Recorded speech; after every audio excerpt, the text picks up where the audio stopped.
Hello and welcome to the latest episode of the B2B Insights podcast. My name is Louise Coy and I'm a research director at B2B International, and I'm joined today by my colleague Jennifer Strange, who's also a research director. Today we're going to be talking to you about the topic of brand research. Brand is one of the most popular types of research that we run in a wide variety of industries all around the world. And we know from our proprietary superpowers research that brand is only becoming more important to business decisions. So today we're going to talk you through some of the most common misconceptions that we think exist about the subject of running brand research. So over to you, Jen, for myth number 1. Great, thanks, Louise. So let's dive into myth 1, which is that brand research is always going to be brand tracking research. I think before we get too far into this myth, it's probably a good idea to think about what we mean by brand tracking research. So when we're thinking of brand tracking research, we're thinking about research which tracks the brand awareness, usage, and also brand perceptions over time. I think it's quite common to think that brand research is always going to be brand tracking because a lot of branding projects do involve an element of measuring and tracking over time. But I do think that brand research can be so much more. So, for example, there are different types of brand research that you can do that are not just aimed at measuring, but also aimed at really understanding certain areas of a brand. So, for example, we've done a lot of research into brand architecture for clients. And this is when we look at how a client's portfolio of brands work together. And I've also done some really interesting brand projects as well, where we've sought to understand whether newly acquired brands should be renamed or whether they should keep their original names, and what impact the naming of the brand will have on sorts of the perceptions of that brand and also customers' likelihood to purchase.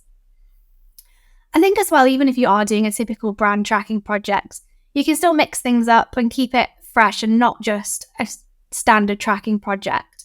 So for example, you can do this by adding guest questions. So these questions might not be the standard questions that you have in every wave of your brand tracker. They might be questions that are interesting or new just for that year. So, for example, they might focus on a particular theme or topic that our client is interested in. I know recently lots of clients have been wanting to dig into the environment, sustainability, and even perceptions of their thought leadership with their customers. So this is something that you can do to really kind of widen that brand tracker and dig into additional topics to keep it a little bit more interesting and engaging. Great, thanks, Jen. And I think it's also really interesting to just include different audiences in your brand research. So it's really common to think that you should just go out and talk to the market to understand the awareness of your brand, but actually taking a more holistic approach. So for example, also talking to employees or other stakeholders of the brand, understanding how career seekers would feel about taking on a role at your organization, talking even to industry experts, distributors. All of these different audiences can ensure you get a really well-rounded 360 view of how your brand is perceived, and also help you to understand any discrepancies there. So it might be the case that people who work for your organization see your brand in a certain way, which is actually very different from what you're putting out into the market. So now moving on to myth number 2, which is that brand research should be quantitative. What we actually find in the world of B2B research is that often qualitative brand research can also add a lot of value. In our cases, often our audiences can be very niche. We can't necessarily always go after the sample sizes required for a robust quantitative project. So a qualitative project can give you the advantage of a lot of depth of insight into the audience and into the perceptions of your brand. And as I said, can work with smaller populations than might always be required for quant. Another option is to take a mixed method approach to brand research, so including that quantitative element, which allows you to track and measure figures, and also combining that with the depth of insight that you can gain through qualitative research. This can be really valuable as it means you can understand some of the reasons behind the quantitative responses that you're seeing. It might be, for example, that perceptions of your brand on a particular metric have declined since the previous year. And through including some qualitative interviews or qualitative questions, you can look to understand what some of the reasons might be behind that change. I think as well, when you're doing qualitative brand research, it's important to think about the types of questions that you're going to include within the research and what you want to actually achieve from these questions. So for example, a technique that's really good to use in any qualitative research as well as brand research is a technique called laddering. So this can be used to really dig deeper into a topic and into the answers that your respondent is giving. So you're not just going to be taking their first response, but you're going to be asking them follow-up questions on that to really understand why something's important to them or understand why they have that particular perception of your brand. Another type of creative question that you can use, which works really well in branding projects, is to ask the person being interviewed to imagine that the brand is either an animal or a person. So if they're imagining the brand as an animal, they have to tell you what animal they think the brand would be. And if it was a person, you can ask them questions around what physical features does the brand as a person have, what characteristics does the brand as a person have. And I suppose in both of these examples, it's not necessarily the specific animal, the physical features that the person you're interviewing says that's the most important and interesting output, but it's really the sort of the different characteristics that the animal or the person might have that's what's really interesting and can give you a really good insight into how they feel about the brand. So for example, if somebody says that your brand would be a dog, for example, that can really bring up perceptions of your brand being loyal, being dependable, and that's kind of what they think of when they think of the brand. I think including some creative question types in the research can really make the final results more engaging and memorable for the audience.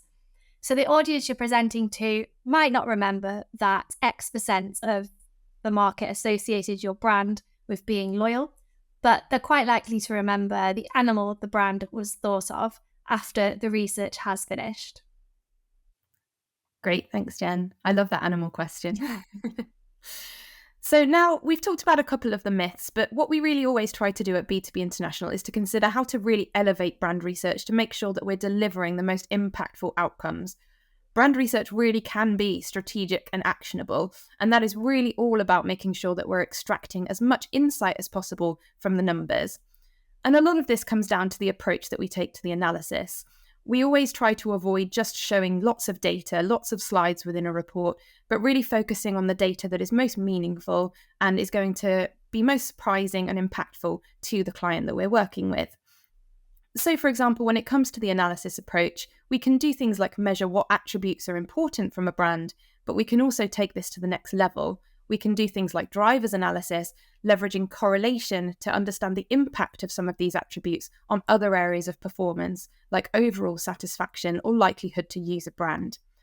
We can also use advanced analytics to dig into things like the impact of renaming the brands. So if you were to rename one of the brands in your portfolio, you can actually measure what the likely impact of this would be on some of your key metrics. I think as well, there's also lots of different frameworks that you can use within a branding project. So we've used the brand health wheel quite a lot, and this brings together metrics on brand awareness, brand perceptions, and also brand performance to assess the overall health of a brand. And I found this framework in the past a really good one to use for branding projects, as it's memorable and it brings a lot of different data points that you'll have within a brand project together into one point that can be compared and remembered year on year. Another great framework to use in branding projects is the 3 circles framework. So this framework focuses on how to create a winning brand positioning strategy. The framework looks at what customers need, it looks at the strengths of competitors, and also the strength of our client's brand as well. So you can see where that white space is that might provide good opportunity to differentiate a brand from the other brands in the market. I think as well, when you're trying to make brand research actionable, it's important to understand the market context from the beginning of the project so that you can relate any findings back to what's actually going on in the market at the moment.